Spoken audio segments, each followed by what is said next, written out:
IPX. Kira-kira seperti itu gitu. Jadi sebagai sebuah perusahaan besar inilah wajah Indonesia gitu ya. Jadi ini yang apa? Baca halusnya begini, yang menarik itu, yang menarik, temuan menarik dan surprisingly bagi saya sendiri, sektor energi itu rata-rata di atas finansial malah, di atas komersial. Menarik ini, jadi teman menarik. Jadi saya kira ini hasil dari rekan-rekan di media massa dan teman-teman aktivis yang mempressure banyak perusahaan energi sehingga kemudian mereka membenahi secara serius gitu ya, secara serius. Jadi pressure itu ternyata berguna gitu ya, sehingga rata-ratanya itu secara ini karena asumsi kita kan finansial pasti paling atas ya karena highly regulated. Ternyata data Instar enggak, itu justru perusahaan energi. Ini yang cukup mengejutkan bagi kami. Jadi emang ada upaya lebih lah, karena mereka tahu barangkali ya nanti Pak Roni bisa cerita gitu ya, karena tahu bahwa bisnisnya itu memang selalu problematik dari sisi lingkungan, belum lagi kemudian problem tata kelola, banyak kasus korupsi. Jadi beberapa yang bagus ini di peringkat atas nih. Beliau di peringkat atas perusahaannya ini, jadi kerjanya cukup lebih keras dibandingkan ya kalau barangkali sektor finansial ya sudah dari lahirnya pasti banyak diteliti, banyak diatur, banyak regulasi, jadi effortnya tidak sekeras dengan rekan-rekan yang ada di sektor energi. Kira-kira seperti itu ini saya. Jadi itu Bu Yanti ya. Ya, terima kasih Pak Danang ya. Berarti data itu sangat penting sekali, dan data itu ternyata masih menjadi produk luxury di Indonesia ya. Walaupun dari tahun 2017 sudah ada peraturan ya yang POJK yang buat di tahun 2017 bahwa semua public listed company yang sudah listed itu harus sebetulnya ya harus mempunyai laporan berkelanjutan, tapi sampai sekarang tadi di situ tertulis ada 956 emiten sekarang. Mungkin nggak semuanya juga ya Pak, belum semua yang mempunyai laporan berkelanjutan. Nah kalau dari sisi akademik, dari ilmu akuntansi, kita memang tahu sih bahwa reporting itu costly gitu ya, reporting itu costly. Jadi apakah kita realistis untuk meminta semua perusahaan emiten itu punya sustainability reporting, saya juga nggak tahu karena itu costly gitu. Tetapi hal itu adalah hal yang sebetulnya bisa difasilitasi atau dimoderasi oleh ya yang seperti kita ini gitu ya, yang ada di sini. Apakah itu tadi KNKG yang memfasilitasi, terus begitu juga ada UNODC juga ya yang perlu, dan IGCN juga bisa ada gitu ya. Mari kita sama-sama sebetulnya untuk membantu perusahaan-perusahaan ini untuk memang punya sustainability reporting.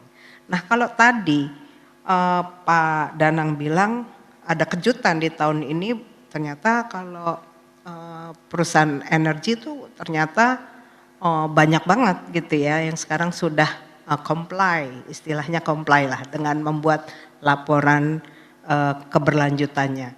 Nah sebetulnya kenapa bisa jadi melebihi financial institutions nih ya, institusi keuangan yang harusnya di garda depan, tapi sekarang ini malah ada perusahaan dari industri energi yang cukup menjadi leadernya. Nah ini saya mau serahkan kepada Pak Roni nih menceritakan bagaimana ya Pak di Medco tempat Bapak bekerja, kenapa itu tidak menjadi hambatan gitu.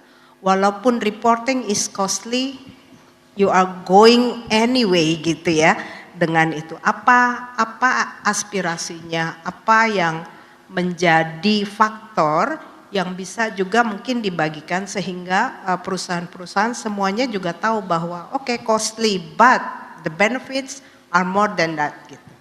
Silakan Pak Roni. Baik, terima kasih Bu Yanti. Saya mungkin mau memulainya dengan bersyukur ya Tahun ini Medco di bulan Juni itu berusia 45 tahun. Dan kalau dilihat ke belakang, saya juga kagum sama pendiri perusahaan karena pada saat itu langsung Pak almarhum Arifin Panigoro itu menetapkan corporate value. Corporate value kami itu ada 4, professional, ethics, open, and innovations. Dan ethics one off. Begitu saya telusuri, saya masuk di perusahaan itu tahun 2012. Ini kenapa ya ethics menjadi penting gitu. Padahal dilihatnya 45 tahun yang lalu. Jadi dari beberapa dokumen-dokumen itu saya mempelajari bahwa beliau memang melihat kalau perusahaan yang beretika itu bisa punya akses ke financing, kemudian juga license to operate gitu. Jadi itu jiwa yang selalu dibawa sampai dengan hari ini Bu Yanti. Nah, berangkat dari situ, tentunya nanti, tadi saya senang tuh Pak Eri bilang ESG itu cost atau value ya. Kalau kami bilang value ya, kenapa begitu? Sebenarnya di Indonesia regulasi itu belum ada yang mewajibkan kami untuk misalnya bangun ISO 37001 pada saat itu. Sifatnya voluntary. Tapi kami melihat bahwa kalau misalnya karena Medco itu beroperasi tidak hanya di Indonesia tetapi juga di internasional, mungkin nggak cukup gitu ya. Kalau misalnya UK, US company mereka bilang FCPA compliance, UKBA compliance. Kalau misalnya Medco bilang anti-tipikor compliance mungkin nggak cukup ya untuk bisa dipercaya. Nah akhirnya kita melihat bahwa meskipun pada masa itu belum dijadikan mandatory requirement, waktu itu SKK Migas yang mendahului tahun 2018 mungkin Bapak Ibu bisa telusuri gitu ya. Pada saat Presiden mengeluarkan Inpres tentang ISO, kemudian dilanjutkan dengan Corporate Crime Liability tentang PERMA, itu kami melihat, oh berarti ada regulatory demand yang harus kita secara proaktif, meskipun pada saat itu di industri migas nggak ada kewajiban untuk melakukan sertifikasi. Tapi kami mengambil setelah SKK Migas, Medco yang pertama PSC yang disertifikasi. Dan komitmen itu masih berlanjut. Jadi kami saat ini salah satu mungkin yang sedikit dari company yang punya sertifikasi dari 1 tahun 2019 yang pertama, sekarang sudah 11 Bu Yanti. Apakah itu berat? Ya memang menantang karena Bapak Ibu bisa bayangin 11 sertifikat itu berarti kami harus diaudit 11 kali internal audit dan juga kemudian diaudit 11 kali juga oleh certification body year on year. Jadi perjuangannya memang tantangannya besar. Tapi kami melihat benar yang disampaikan Pak Eri itu bukan cost. Dari mana saya bisa buktikan? Tadi saya sebenarnya berharap waktu Bu Natali bilang nomor 1 siapa? Sayangnya nggak disebut nomor 2-nya gitu. Dan nomor 2-nya Medco Energi pada tahun 2024. Mas Danang dan TII terima kasih ya secara independen menilai bagaimana kami menjalankan ESG dan sangat bersyukur gitu bahwa direcognize. Dan ini artinya apa? Memang bukan cost, itu value dan itu reputational gitu. Dan mungkin contoh terakhir gitu ya, jadi kalau kami sedang membangun kemitraan karena memang kalau Bapak Ibu lihat pertumbuhan Medco saat ini banyak melalui merger and acquisitions. Dan merger and acquisition itu tentunya perlu pendanaan gitu. Nah pendanaan itu biasanya kalau misalnya kami sedang ada pendanaan atau mau bermitra, yang ditanya yang paling pertama adalah kami di KYC. KYC yang pertama apakah ada anti corruptions? Kemudian KYC kedua, apakah ada anti-money laundering programs controls? Dan yang mungkin lebih advance adalah apakah ada sanctions trade gitu ya, sanctions compliance. Jadi itu memang jadi prerequisite dan dengan berangkat dari situ, saya mau mengeko yang disampaikan Pak Eri tadi. It is not cost, it is a bridge, it is a value for the business. Jadi worthwhile untuk dilakukan. Oke, terima kasih Pak Roni ya. Jadi menurut saya berarti peran leaders itu sangat penting, sangat penting gitu ya. Kalau tadi Pak Roni menceritakan itu, kalau saya bisa menarik kesimpulan sementara ini Yang paling kuat itu adalah internal governance. Ya, karena sebetulnya yang mendapatkan external governance nggak cuma Medco gitu ya, nggak cuma tempat Pak Roni bekerja. Semua perusahaan dalam industri yang sama, dalam hal ini industri energi, ya sebetulnya mendapatkan external governance juga. Tadi kalau contohnya Pak Roni mengatakan, oh ya kalau mau mencari dana dicek dulu nih, 1, 2, 3 ini dicek gitu ya. Berarti kan hal yang sama juga dicek dong untuk perusahaan pada industri energi gitu ya. Yang cek siapa? Eksternal kan? Jadi itu berarti ada governance juga dari eksternal. Pressure istilahnya tadi menggunakan pressure. Saya lebih suka mengatakan itu adalah external governance. Memang perusahaan pasti akan terbentuk oleh dua governance ini, internal governance atau external governance. External governance menghasilkan compliance saja, tapi internal governance tidak sekedar compliance, tapi compliance yang mendatangkan tadi Pak Roni bilang value gitu ya. Nah, now I would like to ask to Miss Daniela. Daniela, so from your experience actually across countries, which governance that are actually more effective in terms of growing the sense of meaningful ESG? Is it internal governance, so within the company governance, or external governance, such as the NGOs or governments or banks? Thank you for the question. I hope you can hear me. Yes. And it's an honor to be in this panel with you today. And I think following the discussions from the previous panelists, I don't think there's an correct answer to say if it should be the internal controls or the external controls. I think we can all agree that it's important that companies have both internal controls and external controls. And that's also what the United Nations Convention Against Corruption frames for the private sector in their role as players to counter corruption. The convention calls for countries not only to have compliance systems, but also to implement corruption reporting mechanisms. And the convention also touches upon something interesting, that is the responsibility of legal persons and how that affects the companies, of course. Because this responsibility of legal persons that then becomes an incentive for companies to also take the right decisions when acts of corruption have happened. Because in our perspective, ESG, anti-corruption is cross-cutting to ESG. It's not only with the E of environment, the S for social, or the G with governance, it's cross-cutting. And I want to go back to the responsibility of legal persons, because in 2023, the countries adopted a resolution that is focused on incentives for the private sector to counter corruption. And one of the incentives they touch upon is incentives for self-reporting. And why is this so important for the G part, for the governance? Because we have been talking about implementing controls, internal controls, due diligence processes, and others. But the questions right now, I believe, in today's world are like, what happens when these processes and these systems detect that an act of corruption has happened? Are companies prepared to self-report themselves?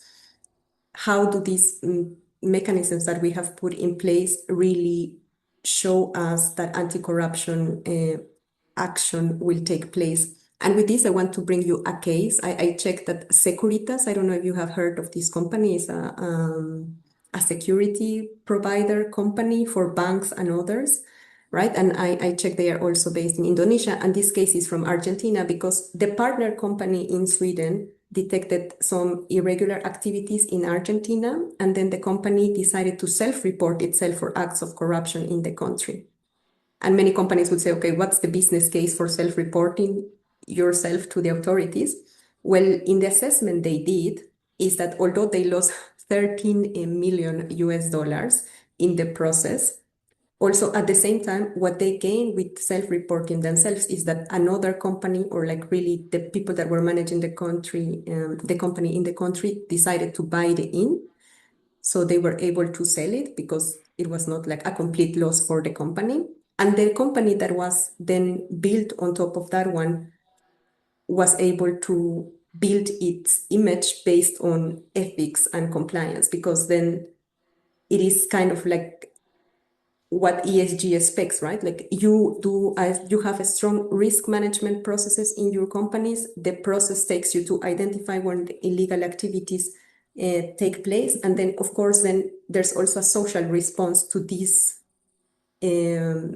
response you have to corruption. So people also, like, now everyone knows about the new name of the company, Securion. So companies know that this company was built on the basis of acts of corruption, but now this company is really a clean face, and that you can trust this company and that people can still work with them.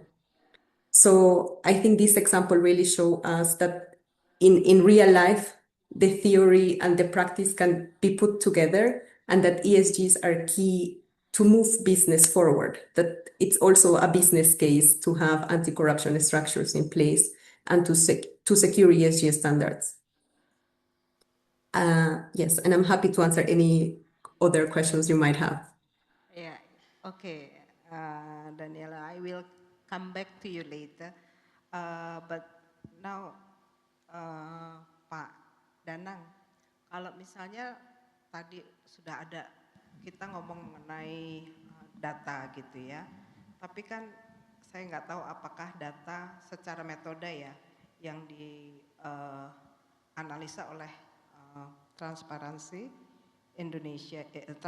International Indonesia ini adalah secondary data aja, ataukah juga mengikuti ada juga primary data sehingga bisa dicek integritinya gitu ya.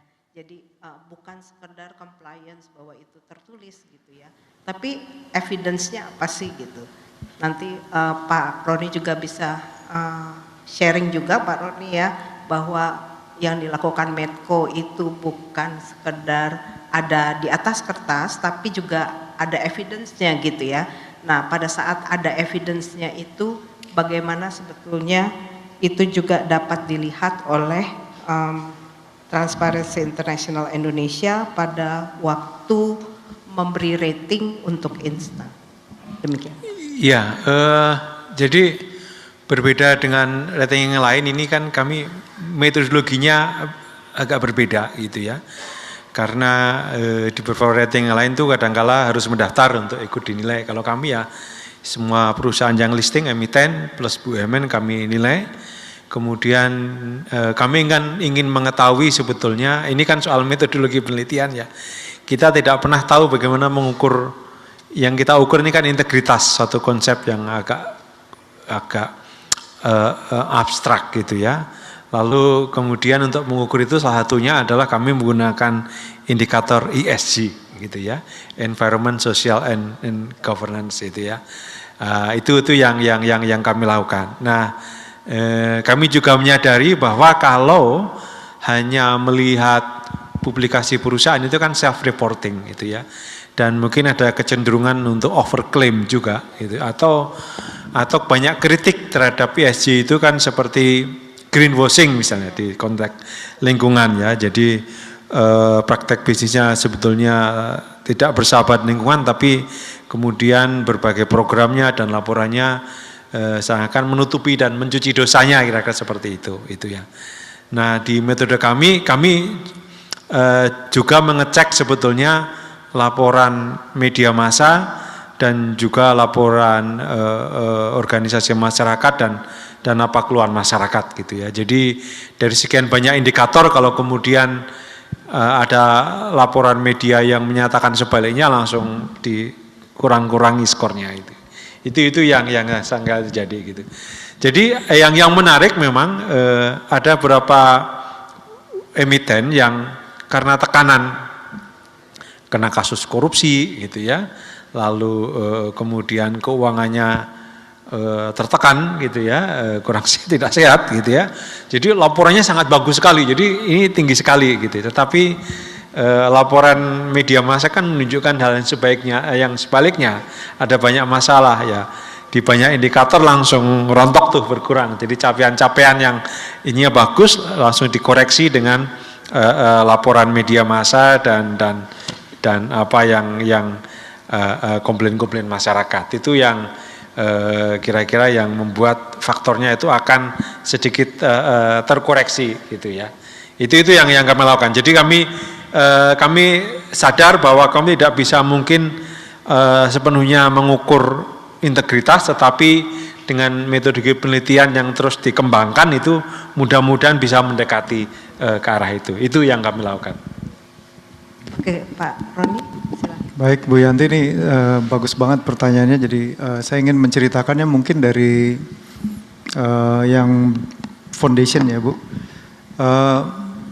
Pada saat dulu OJK belum memberlakukan sustainability, kan seingat saya tahun 2020 ya. Kami nggak memulai di tahun 2020, tetapi kami memulainya jauh ya, dari 2016-17 kita udah mulai gitu. Karena kita menyadari yang tadi, akses kepada sosial dan license to operate. Jadi kami melakukan persiapan-persiapan, salah satunya mungkin yang dikenal di dunia akademik itu double materiality assessment ya. Jadi kita betul-betul mengukur kira-kira Medco secara company yang berada di Indonesia, termasuk juga beroperasi di internasional itu ESG risk-nya apa aja.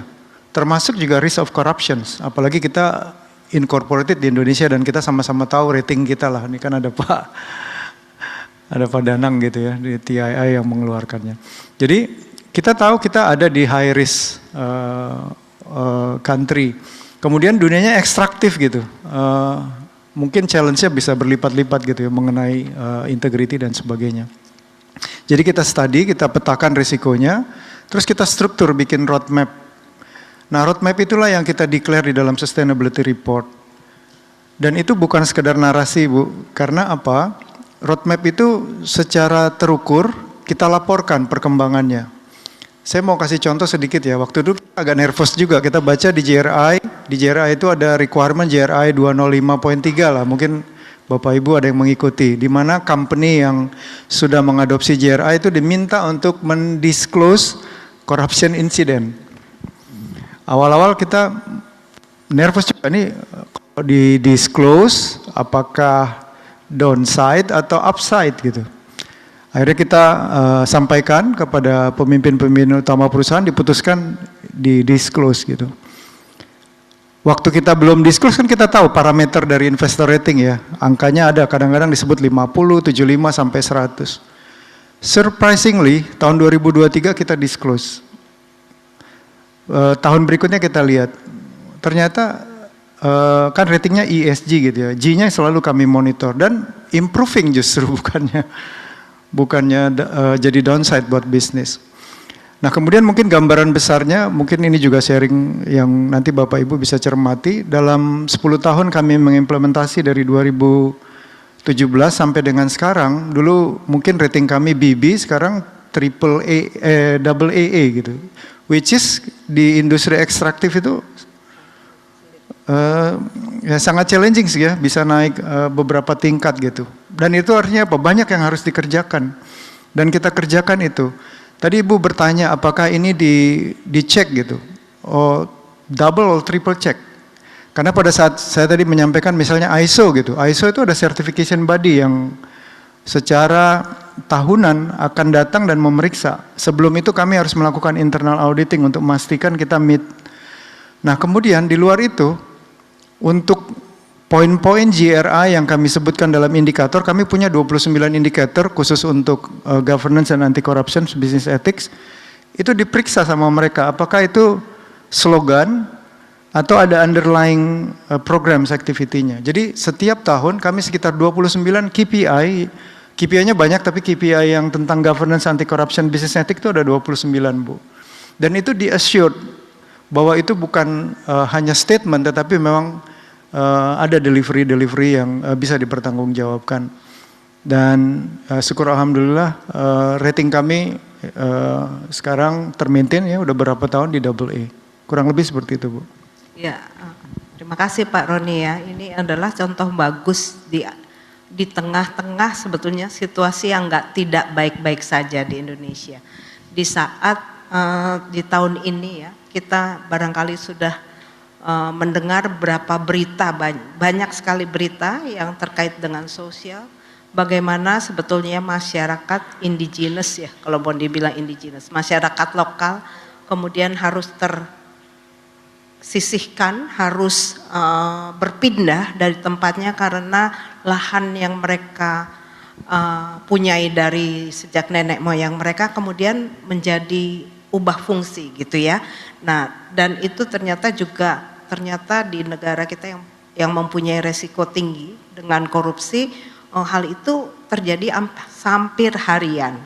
Dan bahkan kalau kita juga mau admit bahwa apa yang terjadi di Sumatera saat ini itu juga sebetulnya adalah pengalihan fungsi dari lahan yang tadinya bisa menyerap air yang begitu banyak itu tidak lagi menjadi fungsi yang sama, dan itu juga banyak sekali muatan korupsi di dalamnya yang kita lihat ya. Tetapi dalam hal ini tadi kita mendengarkan Pak Roni, tantangannya cukup banyak, tapi mulainya juga udah dari awal ya, udah dari 2016 gitu, 2017 mengantisipasi kesempatan sebetulnya, mengantisipasi kesempatan yang tidak datang mungkin dari dalam negeri, tapi dari luar negeri gitu. Nah ini yang perlu juga menjadi aspirasi, menjadi motivasi bagi perusahaan-perusahaan di Indonesia. Jangan lihat yang di dalam dulu gitu. Ada banyak kesempatan dari luar negeri, tapi kita harus prepare ourselves di dalam gitu ya, terutama soal ESG. Now I go back to Daniela.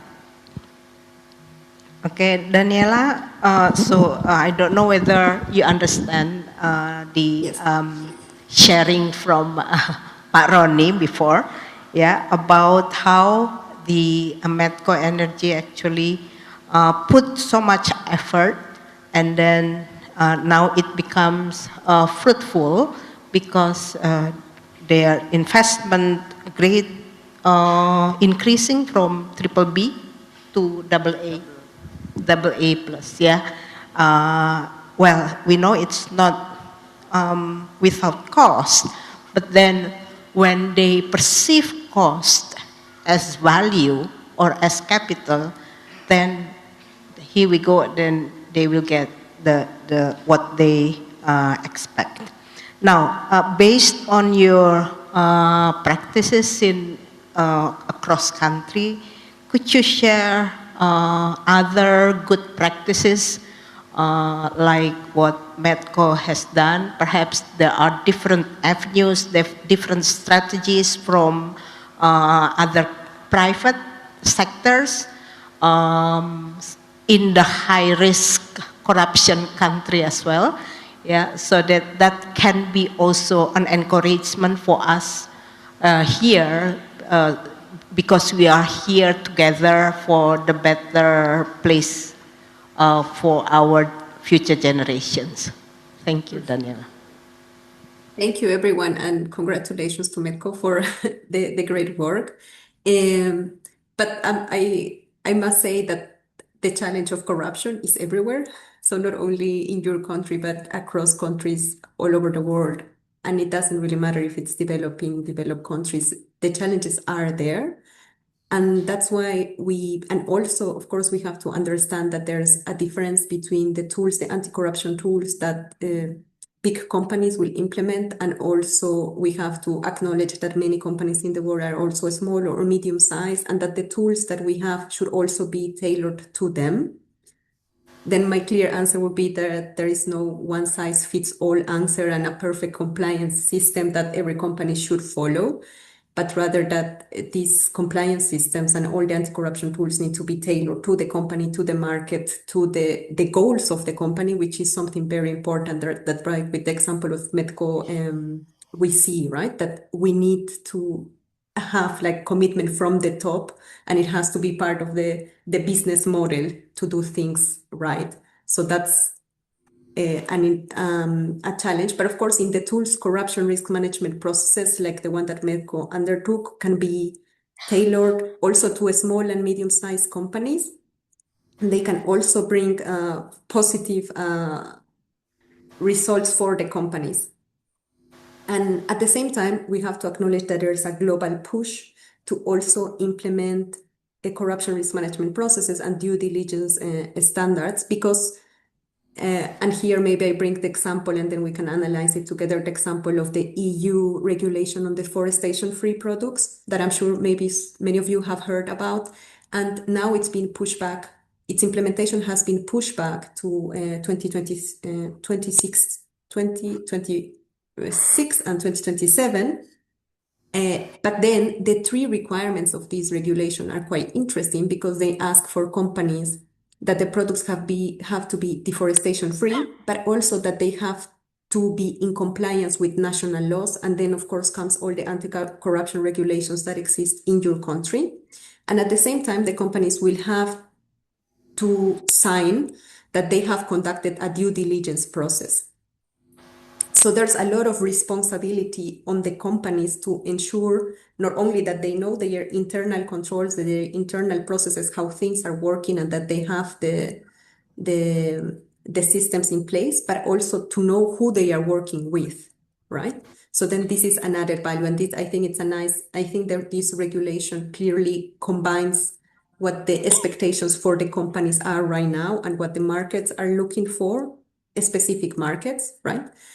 That they are not only looking for companies to say, okay, I'm doing my job, but also they want to, that this responsibility is shared with others, especially in key markets like the extractive industries, and in this case, anything related to deforestation. That would include not only wood, but also palm oil, I guess for Indonesia is quite relevant, coffee, soybeans, cattle, and others.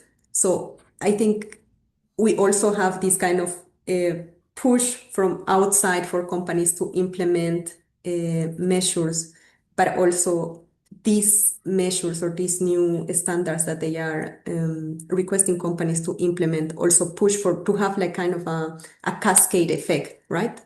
Before it was only the partner companies, like I think in the case of Medco from the US, right? They were telling you, okay, you have to implement these standards. But right now, it's not only the partner companies that are going to do that, but also internally, if you have to check with whom you are working locally, because then the liability is just expanding and not shrinking. And I think that would also be a great push for companies to implement anti-corruption standards and be more compliant to the national regulations. I think that's all from my side. Thank you, Daniela. Sekarang mungkin tiba saatnya kesempatan untuk floor bertanya. Saya buka round pertama, ada 3 penanya, mulai dari Bapak yang di tengah tadi, lalu Ibu, ada satu lagi, dan Bapak yang baju warna hijau. Nama, dari institusi apa, bertanya kepada siapa, dan pertanyaannya. Silahkan.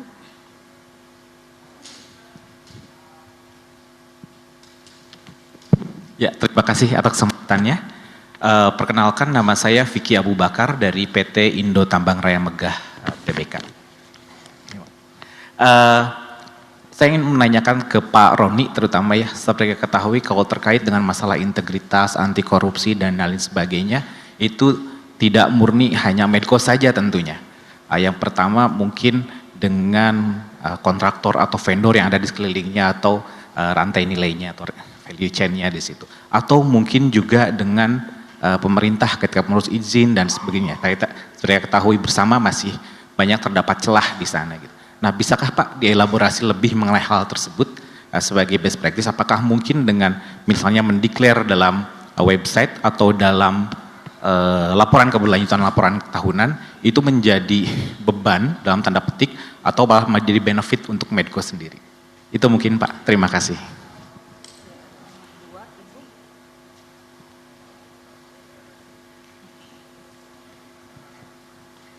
Selamat sore Bapak Ibu, terima kasih kesempatannya. Saya Citra dari PT Samudra Indonesia.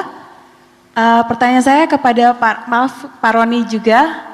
Bapak, saya tertarik ketika Bapak membicarakan mengenai KPI, anti korupsi dan integriti di perusahaan.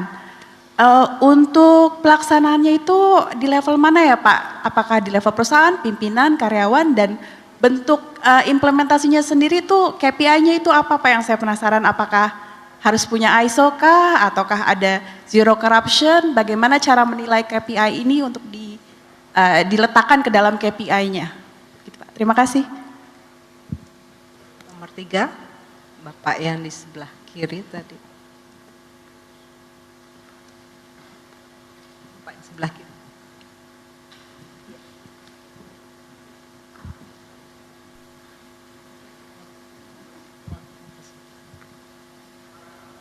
Baik, terima kasih Bu. Nama saya Lufi Istia dari PT Sinergi Investasi Properti. Saya ingin bertanya kepada Miss Daniela, kalau boleh. Pertanyaan saya mungkin bahasa dulu terkait apa hubungan negara Indonesia yang kita kenal sebagai negara yang religius, tapi dari skor rating korupsi masih di rate di middle low ya, mungkin ya, dibanding compare to Finland or Jerman or even Singapore. So if I may ask Daniel, what do you think about the Indonesian compared to neighbor country, for example like Singapore, as we know that Indonesia is a religious country in the context of the anti-corruption. Thank you.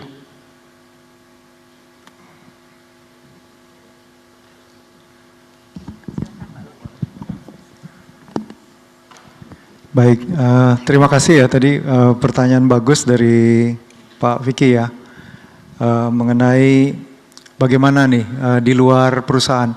Nah, kami di dalam mengerjakan program integritas ataupun juga program anti bribery management system itu melihat, kan tadi basisnya risiko ya, jadi risiko dipetakan, kemudian risk universe sebagai perusahaan banyak sekali, ada operations, ada safety, kemudian ada compliance risk. Compliance risk sendiri kalau dijabarkan itu mungkin kalau dalam peta kami ada 25 ya Pak, jadi ada 25 lebih kurang lebih. Termasuk juga kan kami ada di sektor energi migas gitu ya, kemudian juga ada renewable energy dan sebagainya. Nah dari peta itu setiap engagement dengan stakeholders itu punya risiko yang harus dikenali. Dengan karyawan pun ada risiko dari hire to retire. Kemudian dengan vendor juga ada risiko gitu. Kemudian dengan stakeholders di lapangan operasi juga, termasuk juga engaging dengan government. Nah setiap peta-peta risiko itu kita harus mengerti, kemudian juga kita bikin measures-nya. Kami ada satu program juga di dalam perusahaan namanya third party compliance ya. Third party compliance sebenarnya ingin membangun ekosistem ya. Jadi nggak hanya kalau bagus tuh nggak hanya di dalam perusahaan, tetapi juga selama kontrol kita masih ada, kita libatin termasuk vendor gitu. Jadi vendor kita punya series of third party compliance ya. Jadi dan mereka sadar itu pada saat mau kontrak kita due diligence, pada saat mereka datang kita ada onboarding, screening dan sebagainya. Pada saat mereka bergabung itu ada clause-clause integrity, anti corruptions. Pada saat mereka sudah mengerjakan itu juga ada vendor audit, ada vendor compliance assurance, ada vendor day dan sebagainya. Jadi series of third party compliance itu ingin terus memastikan bahwa termasuk kontraktor vendors itu juga punya value yang sama, punya komitmen yang sama. Kemudian juga when we engage dengan stakeholders, mungkin di tahun ini beberapa yang saya bisa share, kita tahu bahwa pemuda itu kritis gitu ya. Pemuda lah nanti yang akan menyambut Indonesia emas. Nah Medco sudah menggagas beberapa program karena GRI juga merequire collective actions gitu. Jadi pemuda salah satu key stakeholders yang kita lihat penting, meskipun itu mungkin nggak instan kita lihat sekarang, kita bangun itu program-program Youth Integrity Program. Kami tahun ini di bulan Februari pergi ke Madura karena kami ada operasi di Madura. Kita bikin Youth Integrity Program di Politeknik Madura untuk 500 student. Kemudian kami juga ada operasi di Natuna, kita lakukan Youth Integrity Program dengan anak-anak SMA. Kemudian juga stakeholders yang lain, tadi kan Bu Natalia bilang harus inklusif gitu.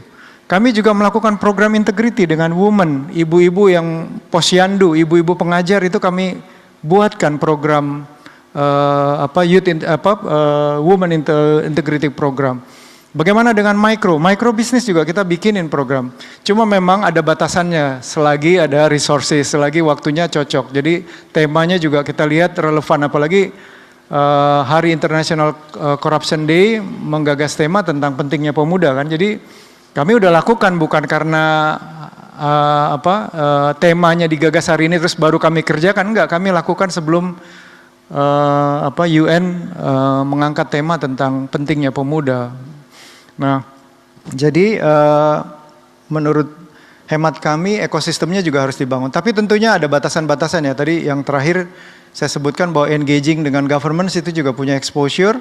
Di oil and gas tentunya Bapak dan Ibu tahu ada license and permit, ada security dan sebagainya, itu harus di manage. Dan di tempat kami salah satu contohnya kalau kita engaging dengan government official, kita harus buat itu transparan, kita punya government hosting, kita punya give and entertainment dengan siapa kita pergi dan sebagainya, itu semua dibuat laporannya.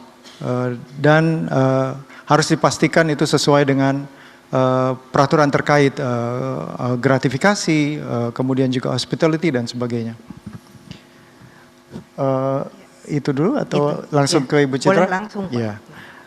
Ibu Citra tadi nanya gimana bangun KPI. KPI-nya ada beberapa dimensi, Bu Citra, dari Samudra ya. Jadi kalau Ibu tanya, kalau yang dengan karyawan apa? Jadi dari pimpinan atas sampai ke level pekerja, baik di Jakarta maupun di lapangan itu, kami punya performance management ya, buat mengukur kinerja. Kurang lebihnya gambaran umumnya 75% itu tentang core kompetensi, core delivery, 25% itu behavior. Nah di dalam behavior itu ada integrity, ada leadership dan sebagainya. Jadi kalau ke individunya ada. Kemudian apa yang terjadi dengan bisnis? Di dalam bisnis itu setiap tahun board of director kami mengeluarkan edaran bahwa di dalam KPI bisnis itu ada zero tolerance. Memastikan bahwa pemimpin bisnis itu zero tolerance terhadap fraud, corruption dan segala bentuknya. Dan kemudian tadi dari sisi sustainability yang tadi saya sebut 29 itu. Nah itu kita buat dari roadmap, kita turunkan dalam bentuk KPI. Salah satu contohnya misalnya, karena di dalam dunia compliance kan kita punya pilihan ya, apakah mau bobotnya di pencegahan, di deteksi, atau di pemadam kebakaran, respon ya dengan whistleblower handling. Kami punya satu rangkaian program, tetapi kami lebih memilih seperti dokter, pencegahan lebih baik daripada mengobati penyakit. Itu membutuhkan investasi besar, karena apa? Kalau kami memilih mencegah, berarti kami punya KPI, mengedukasi karyawan, mengedukasi eksternal, dan juga melakukan collective actions. Dan itu kita buat measures untuk gambaran Ibu. Jadi kalau untuk edukasi itu kita punya kanal-kanal, ada yang melalui media, ada yang melalui kelas, ada yang melalui workshop, ada yang kami pergi ke masyarakat untuk melakukan edukasi dan sebagainya. Dan itu di-declare di depan, nanti diukur. Gambaran, misalnya kita melakukan edukasi internal dan juga eksternal, itu nanti ada sort of measure, how many numbers outreaching yang kita lakukan gitu. Dan itu selalu bisa diperbandingkan dan itu kita disclose di dalam laporan kita. Begitu Bu Citra. Puas, Bu? Okay, now to Daniela. Thank you. Yes, thank you for the question. I'm afraid I don't have a right answer because in UNODC or us as part of the United Nations Office on Drugs and Crime, we do not rate countries according to their rates of corruption. I think maybe the colleague from TI can support in that regard. But what I can assure you is that the challenges that you are discussing are everywhere in the world. And as I said, I want to stress this because sometimes us coming from certain countries, we believe that it is only on our side and that we are the worst and that it is only us, but it's not the case. I think the case and what we have to build upon is also that we are also those that are pushing the anti-corruption fight, because we are those experiencing corruption every day or seeing the effects of corruption in the people we love around us and also maybe in our workplaces.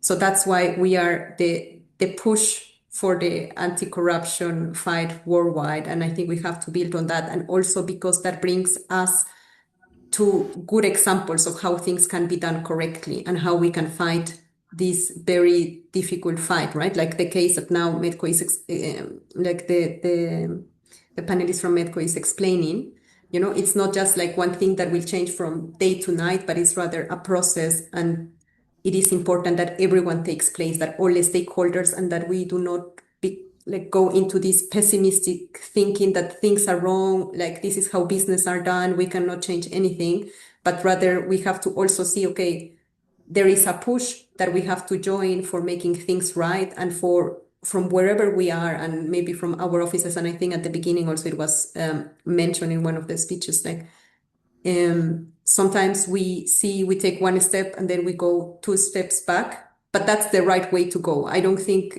if we just stand there and see how things go around us, then we are not going anywhere. We're just stuck. So it's better to go 1 step forward and then maybe 2 back, and focusing what we can control and not in what is out of our control. Of course, this is easier to say than to do. And I know in the context we live, it's sometimes challenging and discouraging, but I would just invite you to have a bit of hope. Thank you. Thank you, Daniela. Pak, kalau menurut saya juga ya, bahwa religiosity dan corruption level gitu ya, kembali lagi ke masalah integritas saja sih Pak. Nah itu ada di dalam diri masing-masing juga gitu ya. Jadi masalah integritas saja, karena tidak ada agama yang menghalalkan korupsi sebetulnya, tidak ada. Jadi kalau misalnya dikatakan bahwa Indonesia sangat religious, tapi terus juga termasuk negara dengan high risk corruptions gitu ya. Kalau menurut saya itu kembali kepada bagaimana kita menjalankan keyakinan kita secara berintegritas gitu. Oke, waktu kita tinggal sedikit, saya masih tetap bisa buka floor untuk 2 orang penanya saja kalau ada yang mau bertanya. Bapak di sini dan ya, di situ 2 ya, di kanan dan di sebelah kiri.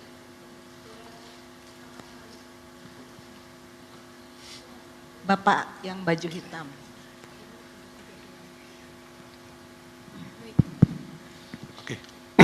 Selamat sore, perkenalkan saya dengan Renaldo, saya dari JNE.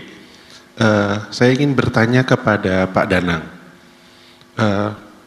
Kira-kira menurut Pak Danang dari hasil mungkin studinya, di Indonesia tingkat risiko integrity itu mayoritas paling besar ada di sektor apa?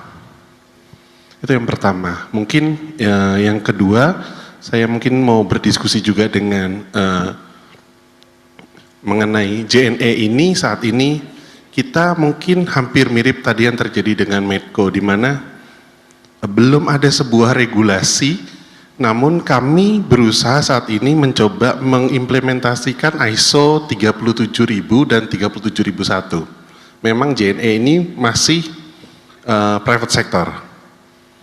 Kalau boleh sharing Pak, challenge-nya apa sih? Karena pada saat itu Medco tadi yang Bapak sampaikan itu belum menjadi sebuah standar regulasi, tapi sudah berada di internal Medco, sudah mencoba menjalankan. Itu saja 2 pertanyaan dari saya. Terima kasih. Selamat sore, good afternoon. My name is Julmar. I'm from PT Riau Andalan Pulp and Paper or April Group. This question is for Pak Medco and also for Daniela. For us, integrity is a core value, so it's expected of each employee. But, you know, what systems or additional initiatives do companies companies need to put in place such that we can enhance and ensure that integrity and anti-corruption is done systematically? Thank you.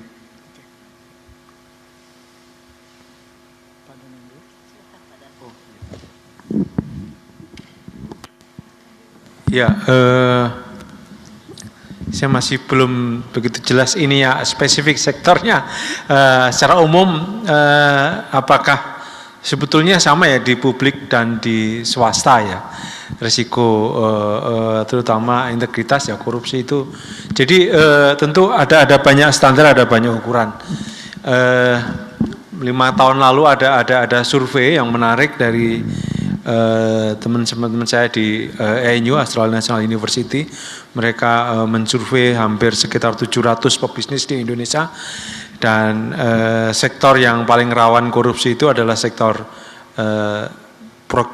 procurement, sektor konstruksi dan sumber daya alam gitu. Karena itu penjelasannya sederhana, karena konstruksi itu kan tender ya, sumber daya alam itu konsesi, jadi yang berhubungan dengan pemerintah gitu ya. Jadi di situ risikonya sangat tinggi.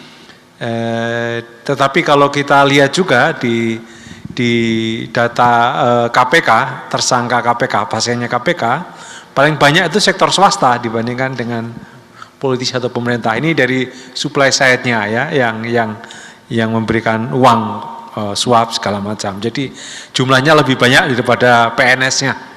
Dari pejabatnya. Jadi saya kira baik swasta atau publik, private atau publik di Indonesia ini sama-sama sebetulnya memiliki risiko yang tinggi karena berada di lingkungan di mana korupsi itu ditoleransi gitu, masih menjadi the way to do business ya.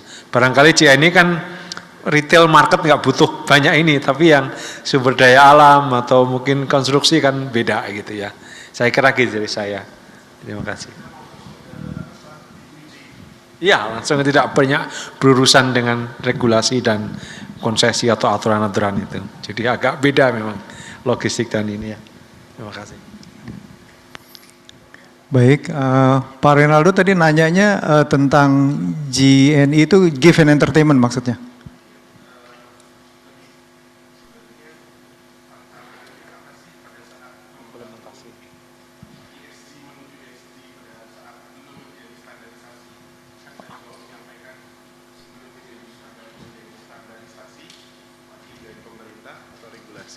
Ya. Medco sudah menjalankan terlebih dahulu. Oke. Sejak 2017. Baik. Apa challenge-nya dan bagaimana? Challenge-nya sebenarnya kalau dijelasin cukup panjang ya, tapi mungkin saya pilih beberapa ya Pak Renaldo ya. Tadi saya banyak mengungkap tentang pentingnya measurable integrity commitment. Jadi kita harus bisa, tadi kan Pak Danang juga bilang, integrity itu sometimes kelihatan abstrak, tetapi bisa dibangun measures gitu. Jadi kita mentranslate integrity commitment kita ke dalam measures, karena itulah nanti yang akan berguna buat investor untuk melihat ini benar nggak sih. Kalau Medco bilang tadi prevention strategi, preventionnya kok nggak ada gitu. Nah kita bangun itu prevention, makanya kita bilang outreaching kita disclose dan sebagainya. Kemudian juga di dalam proses-proses integrity gitu. Kami kan dalam setahun itu punya affirmation process. Affirmation process itu kita measures dan kita disclose. Kita setiap tahun sekitar 6.000 sampai 7.000 untuk internal harus mendeklar untuk deklarasi kepatuhan dan harus memetakan potensi benturan kepentingan. Jadi kami punya 2 affirmation process dan itu kita sebutkan ke dalam disclosure. Apakah 100%, 98%, syukur alhamdulillah selalu 100%. Dari top level sampai di operational level. Dan 29 KPI itu bercerita tentang itu Pak. Jadi kenapa kita di Medco melakukannya lebih dulu? Karena tanpa dipaksa pemerintah pun itu melindungi perusahaan. Apalagi tadi saya sebutkan di Indonesia kita udah ada corporate crime liability ya. Titik beratnya kan apa upaya prevensi gitu. Kalau misalnya something amit-amit terjadi di perusahaan ada insiden, ya kita mau believe itu oknum aja yang melakukan, bukan perusahaan. Nah, prevention itulah yang kita bangun tatanannya sampai ukuran-ukurannya gitu. Mudah-mudahan menjawab ya Pak Ronaldo. Kemudian tadi dari April pertanyaannya lebih kepada technology and system gitu ya. Dalam konteks membangun integrity itu sistem kayaknya sekarang is a must gitu ya. Kita harus mengcapitalize teknologi. Ada beberapa contoh, tahun ini kami ada 6 inisiatif menggunakan sistem. Misalnya dalam kepatuhan insider trading policy, kami menggunakan robotic processing automations untuk memastikan pada saat lagi ada blackout, tidak ada yang melanggar insider policy. Jadi kita pakai sistem Pak.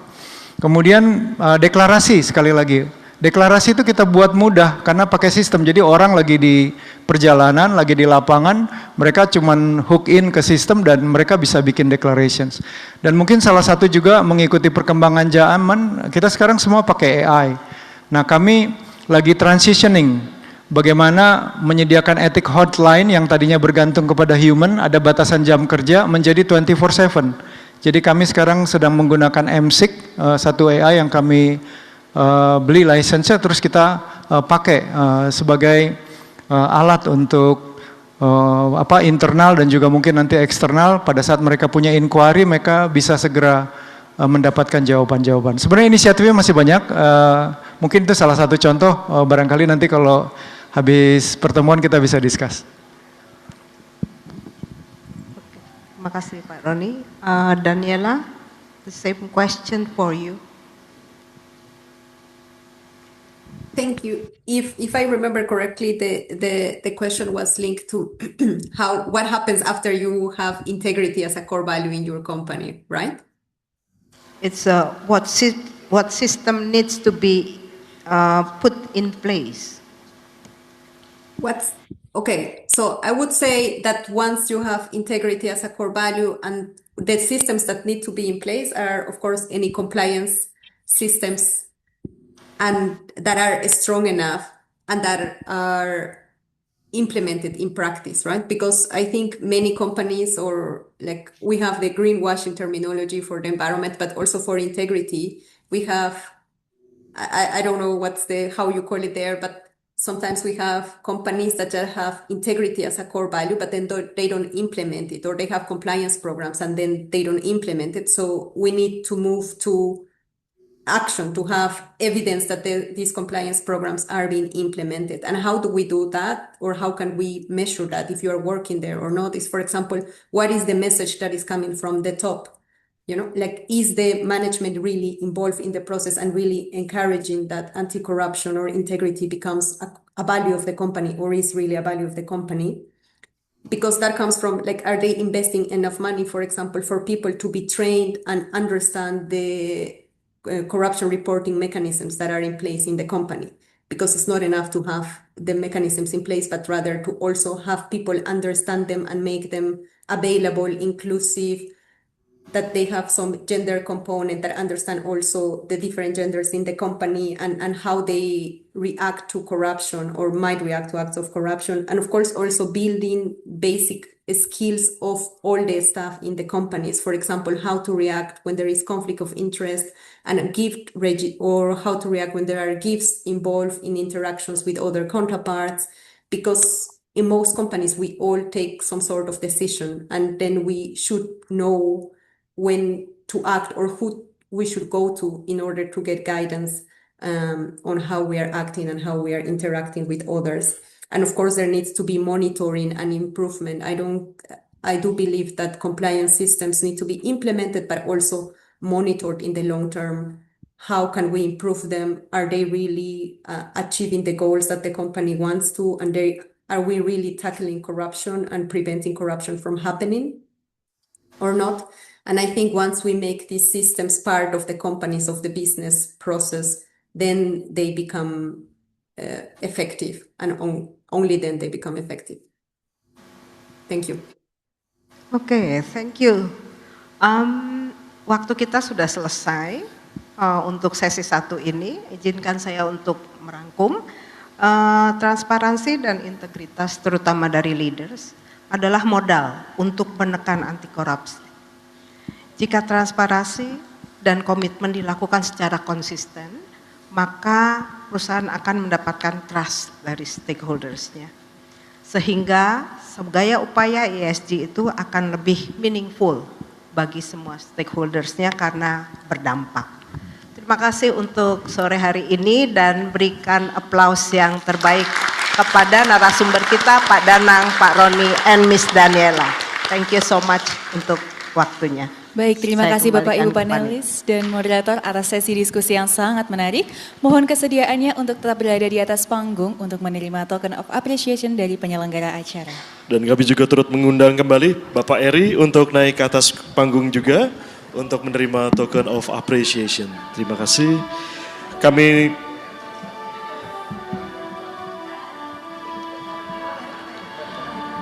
Oke, and together with Pak Erik as well. Dan kami mengundang Bapak Muhammad Haris selaku Presiden dari IIAC beserta Ibu Tri Hapsari selaku Direktur Eksekutif IIAC untuk naik ke atas panggung untuk menyerahkan token of appreciation kepada para panelis, moderator, dan keynotes. Terima kasih.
I didn't do the work, but I get the prize.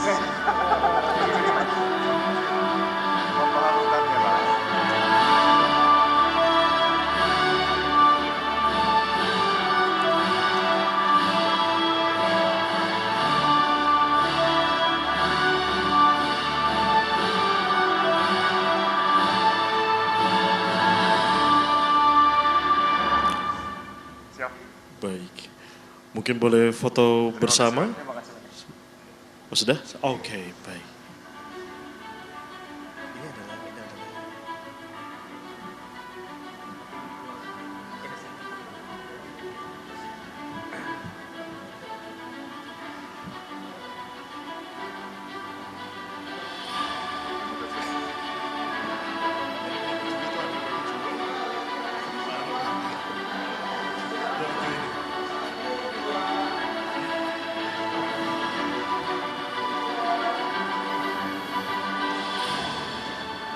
Baik, terima kasih sekali lagi. Boleh tepuk tangan yang meriah untuk para panelis, moderator, dan juga keynote speakers.